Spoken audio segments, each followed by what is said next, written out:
Assalamualaikum warahmatullahi wabarakatuh. Perkenalkan, nama saya Muhammad Raja dari kelas LD02.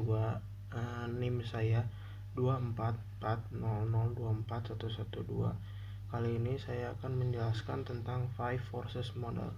Five forces model itu ada 5. Yang pertama ada new entrant, lalu yang kedua supplier, ketiga buyer, 4 ada substitute, lalu ada rivalry among existing firm.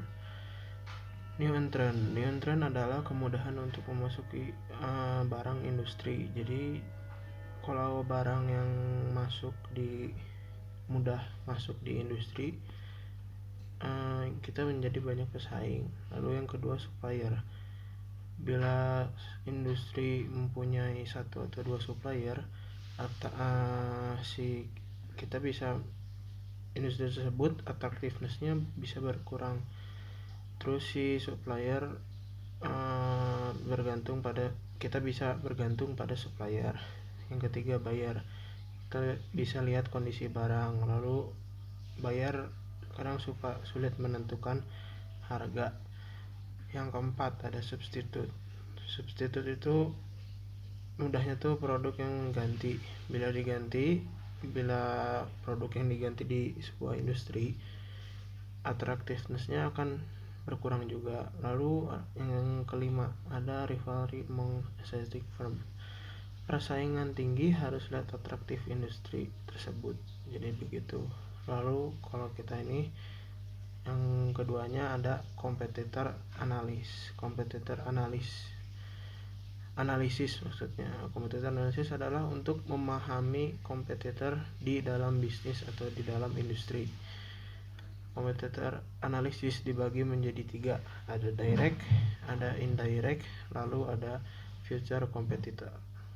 Yang pertama direct memiliki barang atau produk yang hampir sejenis. Contohnya Nutrisari kenapa bisa menjadi sejenis, yaitu karena minuman yang banyak sekali beredar di warung atau di restoran-restoran yang seperti warung steak kayak gitu. Lalu indirect ya direct yang sejenis juga. Contohnya selain dari Nutrisari, si kompetitor misalnya kayak ada jus, air mineral dan yang lain sebagainya. Yang ketiga ada future competitor itu belum jadi kompetitor. Mengapa? Karena future, tapi bisa aja kedepannya itu bisa menjadi kompetitor kita begitu. Jadi kita harus memiliki kompetitor yang pasti, lalu harus dipertimbangkan kembali setelah analisis kompetitor agar bagus untuk agar kita tidak bingung untuk mengembangkan bisnis kita. Jadi kita harus mempertimbangkan kembali setelah analisis kompetitor tersebut. Lalu saya menganalisis tentang Indomaret. Nah, Indomaret itu lihat five force modelnya itu, si persaingan dalam industri ini masih terus berkembang dan saingannya sangat ketat. Nah, kita lihat misalnya, saya kan di sini mengambil contoh Indomaret. Memang pesaingnya banyak seperti Alfamart, Circle K, Lawson, lalu 7-Eleven. Nah, kita lihat lagi di five forces modelnya.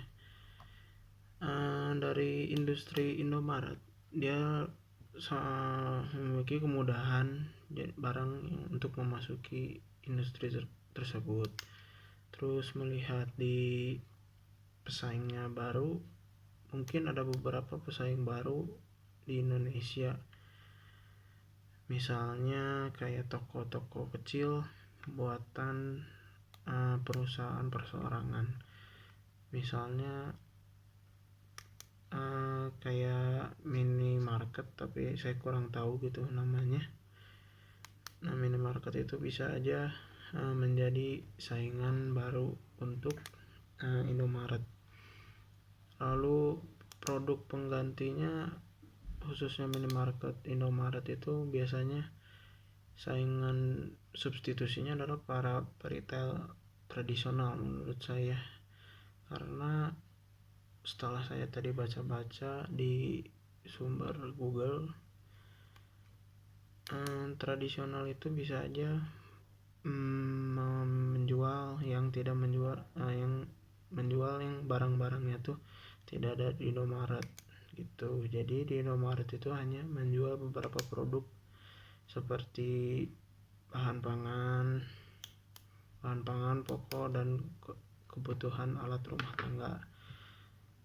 Terus melihat di kompetitor, lalu saya menganalisis tentang kompetitor atau pesaingnya Indomaret.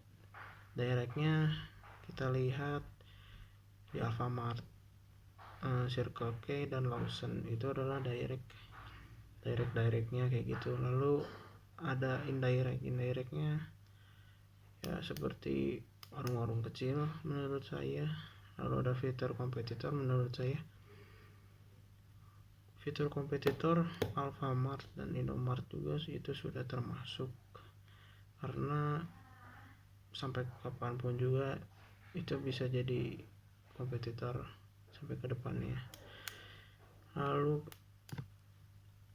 kesimpulannya sih ya, Indomaret dia kadang suka lebih memiliki harga yang lebih murah dan memiliki diskon dan lain sebagainya.